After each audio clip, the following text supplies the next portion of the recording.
Bonjour, je me suis dit il y a quelque temps qu'il serait utile de vous montrer comment se préparer sans trop d'efforts contre vos adversaires potentiels, dans le cas où vous auriez à disputer un tournoi de partie lente ou une partie de championnat en interclub. Pour le moment, dans cette vidéo, il sera question de préparation économique, à partir d'un exemple tiré de ma pratique où je n'ai eu besoin que d'un quart d'heure pour me préparer. C'était à la première ronde du tournoi de Capelle-la-Grande en 2014, tournoi au passage absolument génial. Je suis arrivé à la bourre une demi-heure avant la ronde et les appariements étaient affichés. J'ai donc pu me préparer contre mon adversaire malgré le peu de temps qui me restait, et j'ai bien fait, vous allez le voir. Dans cette vidéo, je vous montrerai d'abord comment j'ai utilisé Chessbase et les modules d'analyse. Ensuite, vous verrez qu'on peut quand même trouver des parties de nos adversaires, même si on n'a pas de Chessbase, et je vous expliquerai alors comment on peut essayer de se préparer malgré tout. Le chapitrage vous permettra de vous rendre directement à cette partie de la vidéo si vous n'avez pas le logiciel Chessbase. On va sans plus tarder se rendre sur la fenêtre de Chessbase, et arrivé ici, on va chercher dans Disque dur le nom de l'adversaire qui nous concerne. Évidemment, pour ça, il faut déjà avoir installé la méga base comme base de référence. Mais ça, je pense que vous savez le faire si vous possédez Chessbase. Donc, on rentre le nom de l'adversaire avec la couleur qu'il aura pour la partie qui nous intéresse. Là, je décoche ignorer le camp, sinon je vais avoir accès à toutes les parties qu'il a jouées avec les blancs ou avec les noirs. Ici, je n'avais pas le temps d'étudier son style en étudiant toutes ces parties. Je ne m'intéresse par conséquent qu'aux parties qu'il a jouées avec les noirs, en espérant trouver des parties récentes. On valide, et on obtient, pour ce joueur, 8 parties, sachant que les 4 dernières, jouées en 2014, n'étaient pas référencées au moment où je me suis préparé, par conséquent, je n'en parlerai pas dans cette vidéo.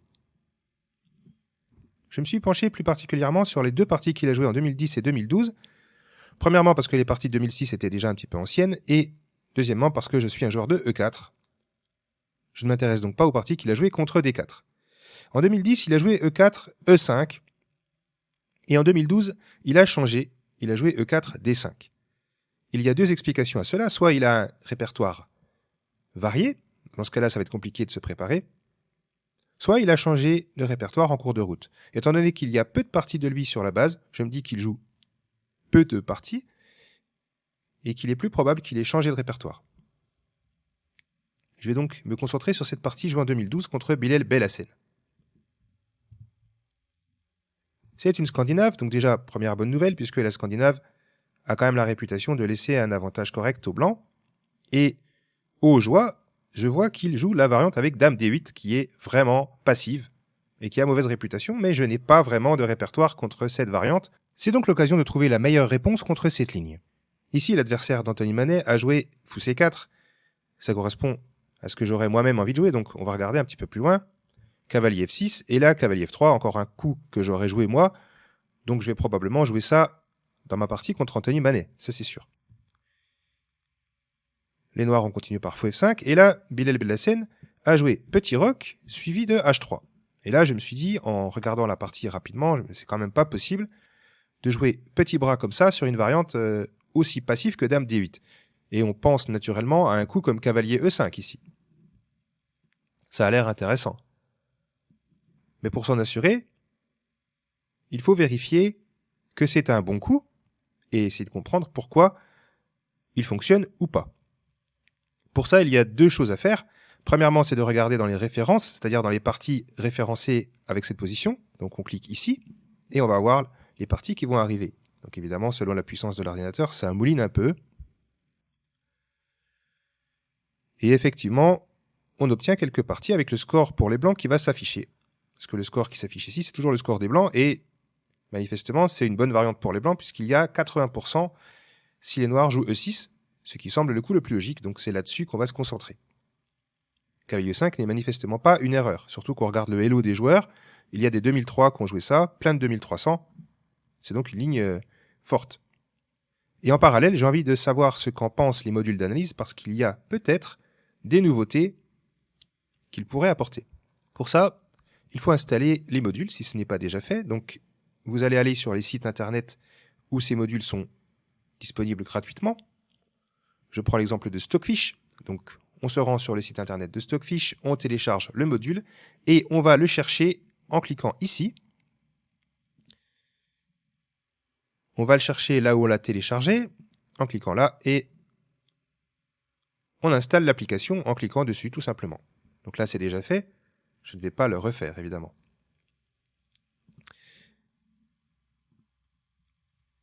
Pour l'activer, il faut aller dans Gestion des modules. Ici, il est déjà activé, donc imaginons qu'il soit désactivé. Il apparaîtra dans cette colonne de droite. Je vais le sélectionner et le basculer dans la colonne de gauche avant de valider. Vous voyez que j'ai aussi Komodo qui est disponible si j'ai envie de lui demander son avis parce qu'il n'a pas tout à fait les mêmes analyses que Stockfish. C'est intéressant d'avoir des analyses complémentaires. Je valide. Et maintenant, il va falloir inviter Stockfish. J'invite Stockfish 16. Et c'est parti, on va voir pourquoi cavalier 5 est bon. Et manifestement, ça donne un net avantage au blanc. Quelle est l'idée? Bon, évidemment, quand j'ai pensé à cavalier 5, je me suis dit que c'était pour attaquer directement F7, et ça ne laisse pas trop le choix au noir. Donc ça simplifie la préparation. On a l'impression que le meilleur coup ici, c'est E6. Donc on va continuer à regarder ce qui se passe après E6. Dans la base, Dame F3 apparaît comme le meilleur coup, et le logiciel le confirme. C'est même le seul coup en fait qui donne un net avantage au blanc. Mais sur Dame F3, il faut faire attention parce qu'il y a quand même des moyens pour les noirs de compliquer la position. Et c'est là que le module d'analyse va nous être utile. Alors je précise tout de suite que quand on a moins de 1400 Elo, 1500 Elo, utiliser un module d'analyse, c'est vraiment très risqué parce qu'on risque de ne pas comprendre ce qu'il va nous proposer. Et le mauvais réflexe serait de jouer les coups qu'il nous conseille sans les comprendre. Parce que là, on s'expose à de graves ennuis. Si on n'a pas compris l'idée de départ, évidemment, si l'adversaire joue autre chose que ce qu'on a prévu, ça va mal se passer. Quelle est l'idée de Dame F3 ? On crée une première menace redoutable sur le pion B7, mais il y a une deuxième menace qui est cachée, c'est de prendre F7, et une fois que le roi sera en F7, le pion ici sera cloué à cause du fou, ce qui veut dire qu'on pourra prendre en F5 avec la dame. Et au passage, on aura gagné un pion et déroqué le roi. Comment peuvent répondre les noirs? Ils doivent parer les deux menaces. Donc déjà, je me suis dit, si mon adversaire ne connaît pas, il va falloir qu'il réfléchisse longtemps avant de trouver un des deux coups proposés par la base de données et par les modules d'analyse. Le coup passif, c'est Dame C8. Ça protège B7, mais ça ne fait rien contre cette menace. Cavalier prend F7. Et là, il faut vraiment des analyses d'ordinateur pour survivre avec les noirs. Donc je me dis, Dame C8, il y a peu de chances qu'il joue ça. Il a quand même 1800 Elo, il ne va pas se laisser planter. Cavalier prend F7. Il va plutôt jouer la contre-attaque en jouant Dame D4. Penchons-nous sur ce coup, par conséquent, qui pose un réel problème. Les noirs menacent de prendre en E5 sur échec. Alors est-ce qu'on a le temps d'aller cueillir la tour? Voyons voir. En temps normal, évidemment, on réfléchirait soi-même, quitte à y passer beaucoup de temps, et seulement après on vérifierait avec les modules d'analyse. C'est comme ça qu'on progresse. Mais quand on se prépare contre un adversaire, on cherche avant tout à être efficace en peu de temps. Donc là, on utilise d'abord le module d'analyse pour comprendre ce qu'il nous propose. C'est un des rares cas où on procède comme ça avec les modules. Là, le module propose fou B5 échec, mais quand on regarde un petit peu, ça aboutit à des lignes quand même très compliquées que j'ai pas envie de jouer, moi. Je préfère rentrer dans le basique Dame prend B7, qui a l'air déjà de poser un sérieux problème aux noirs. Ça va leur demander de calculer comment on sauve la tour. Donc Dame prend B7 est fort. Dans la base de données, d'ailleurs, il y a encore 3 parties qui se sont continuées par Dame prend B7. Et invariablement, les noirs ont pris sur échec le cavalier, c'est normal. Donc là, on part l'échec, on joue fou E2. Et on se rend compte d'un coup que les noirs sauvent leur tour en jouant fou E4.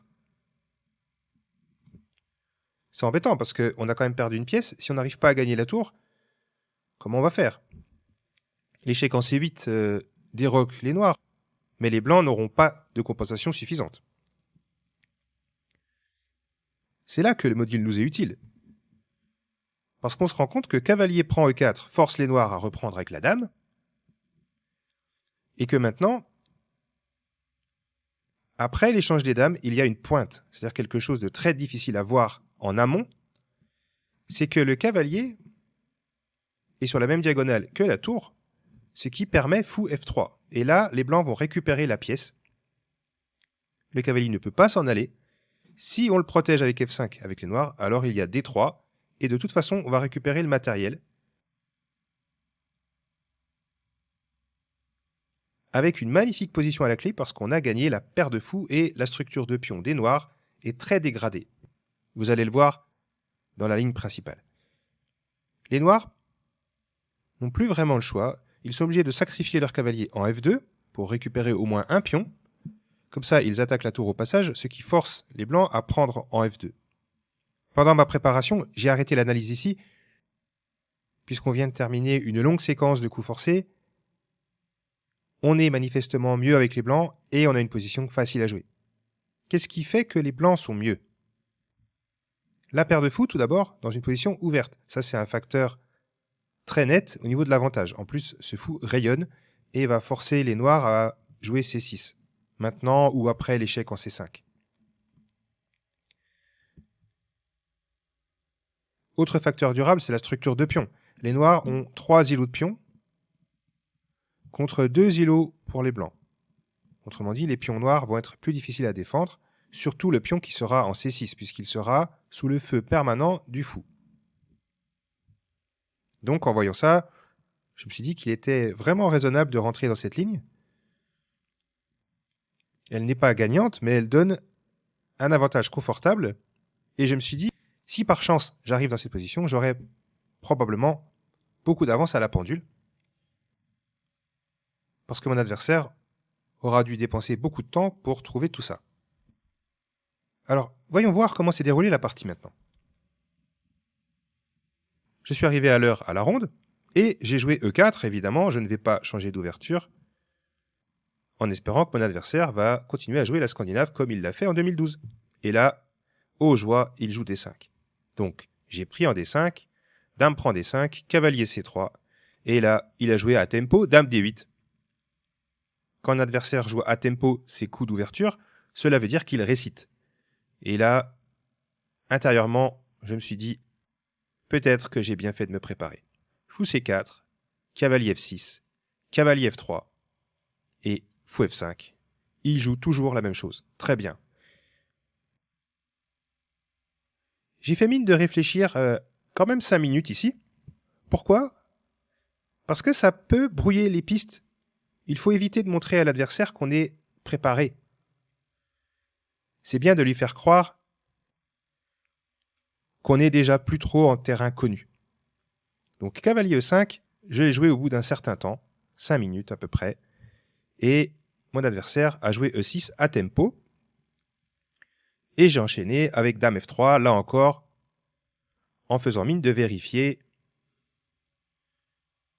et en faisant semblant de me plonger dans une concentration extrême. Dame F3. Et là, mon adversaire a commencé à dépenser beaucoup de temps, ce qui m'indiquait qu'il ne connaissait pas cette ligne. J'ai pu me promener et aller voir les joueurs que je connaissais à travers le tournoi. Et à chaque fois que je repassais devant cette position, mon adversaire était toujours en train de réfléchir.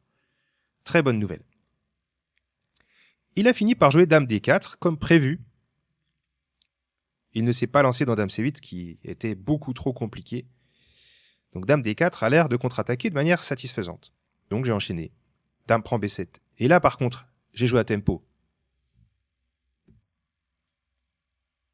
Parce qu'il est important aussi de faire comprendre à l'adversaire qu'il est tombé dans le panneau. Et je pense qu'il a compris. Donc il a pris le cavalier, j'ai replié le fou, et il a quand même trouvé fou E4. Mais il avait dépensé pour ça beaucoup de temps. Quand on joue dame D4 avec les noirs, il faut être allé jusque-là au niveau de l'analyse, parce que sinon ça veut dire qu'on accepte de perdre la tour. Donc cavalier prend E4, dame prend E4, dame prend E4, cavalier prend E4. Et là, j'ai joué fou F3 et je me suis aperçu qu'il n'avait pas compté sur ce coup-là. Donc il s'est mis de nouveau à réfléchir. Cavalier prend F2, roi prend F2. Et là, j'ai obtenu la position dont je rêvais, avec 45 minutes d'avance à la pendule. Et un avantage stable. J'ai eu une partie très confortable, et j'ai pu la gagner alors que j'étais quand même fatigué par le voyage. Par conséquent, la préparation m'a vraiment été utile ici. Quand on n'a pas de chessbase, on peut quand même se renseigner sur les parties jouées par nos adversaires en utilisant des bases de données gratuites en ligne. Celle que je préfère, c'est Chess Tempo. L'intérêt, c'est qu'elle est mise à jour très régulièrement et qu'elle comporte en plus des exercices dans tous les compartiments du jeu. Donc ici, on va dans base de données, on va simplement cliquer dans joueur et chercher la fiche du joueur qui nous intéresse. Donc, Manet Anthony, il apparaît dans le menu déroulant. Très bien, on cherche. Et ici, on aperçoit qu'il a 13 parties.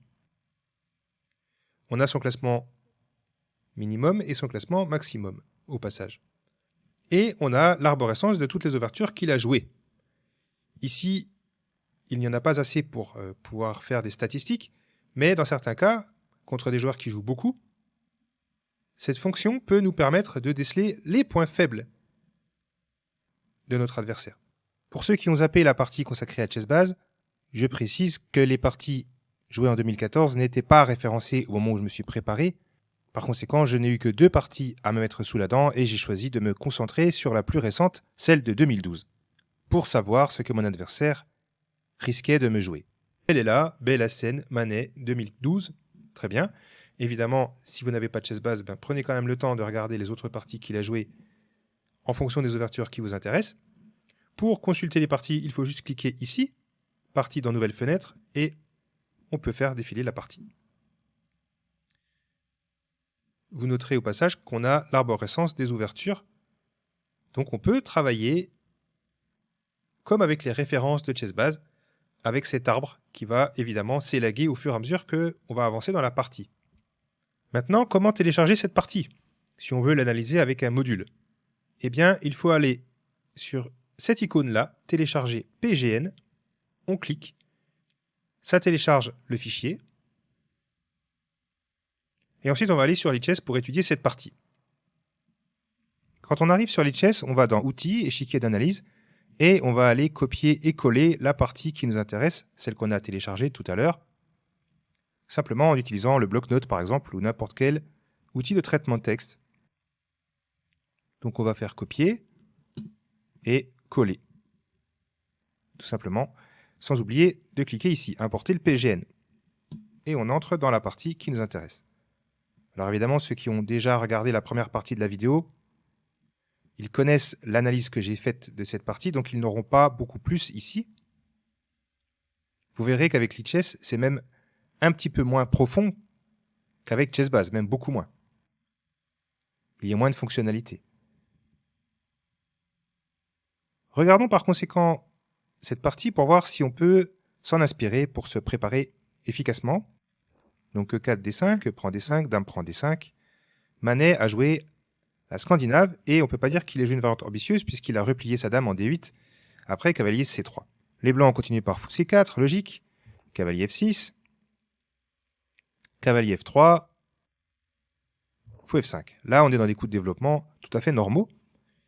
Et en poursuivant la partie, on se rend compte que les blancs n'ont pas été très ambitieux ici, puisqu'ils ont joué d'abord petit roc et après H3. C'est là qu'on peut apporter une amélioration, sans doute, au lieu de petit roc. Et pour se faire aider par la machine, il faut cliquer ici. Je déconseille d'habitude d'utiliser des modules d'analyse, mais là, on vise l'efficacité, donc le module d'analyse doit nous guider dans notre réflexion. On ne peut pas prendre 8 heures pour se préparer sur une partie. Donc, utilisons les outils à notre disposition intelligemment. On va cocher ici le module qui va arriver et qui va nous conseiller cavalier E5. Donc là, maintenant, il va falloir se demander pourquoi ce coup est fort. Ce n'est pas Stockfish 14 qui va nous expliquer pourquoi. Donc jouons cavalier E5. On comprend la menace. Il s'agit de viser F7, hein, donc les noirs vont devoir se défendre, et E6 apparaît tout à fait normal. Et maintenant, la machine nous conseille Dame F3. C'est un coup qu'on aurait pu voir humainement, puisque ça attaque B7. Et il y a une autre menace en arrière-plan qui a l'air dangereuse, c'est de prendre F7, et après roi prend F7, de prendre le fou, étant donné que le pion sera cloué. Mais la machine a l'air de s'en moquer, et propose Dame C8. Alors voyons voir, Dame C8. Pourquoi ça a l'air d'être la meilleure défense? Moi, j'ai envie de prendre en F7 ici. Et c'est là que on voit le problème. C'est qu'il y a un coup intermédiaire, fou G4, et on rentre dans des lignes très compliquées. Donc on pourrait se dire, non, je ne vais pas jouer cavalier E5 et Dame F3 derrière, parce que le piège cavalier prime 7 ne marche pas. Mais il faut aussi se mettre dans la tête de l'adversaire. À ce moment-là, il verra sans doute cette menace, mais aura peut-être du mal à trouver le coup intermédiaire fou G4. Et même si il joue Dame C8, on pourra tout à fait jouer autre chose, comme G4 par exemple, qui est un coup qui peut venir à l'esprit de pas mal de joueurs, de manière naturelle. Donc il semble bien qu'on ait l'avantage ici. La Dame en C8 n'a pas l'air très forte. Mais il y a une autre défense par rapport à Dame F3, et c'est là le point faible de Lichess quand même, c'est qu'il n'y a qu'une seule ligne proposée à chaque fois. Donc si on ne trouve pas la défense des noirs ici, notre préparation s'arrête, tout simplement, puisqu'on ne prend en compte qu'un seul coup à chaque fois. Si on avait utilisé Chessbase, on verrait qu'il y a un coup plus humain qui est Dame D4. Plus humain parce qu'il contre-attaque sur le cavalier. Donc se préparer avec Lichess, c'est bien, mais c'est un petit peu juste encore. On peut continuer à se préparer malgré tout en regardant les parties qui ont été jouées à partir de cette position, et on les voit défiler ici. Donc on pourrait aller regarder les parties. Donc je ne vais pas reprendre toute l'analyse que j'ai faite tout à l'heure à partir de Chessbase. Si vous voulez voir comment la partie s'est déroulée, je vais vous laisser utiliser le chapitrage et vous saurez si ma préparation a payé. Ça sera tout pour cette vidéo.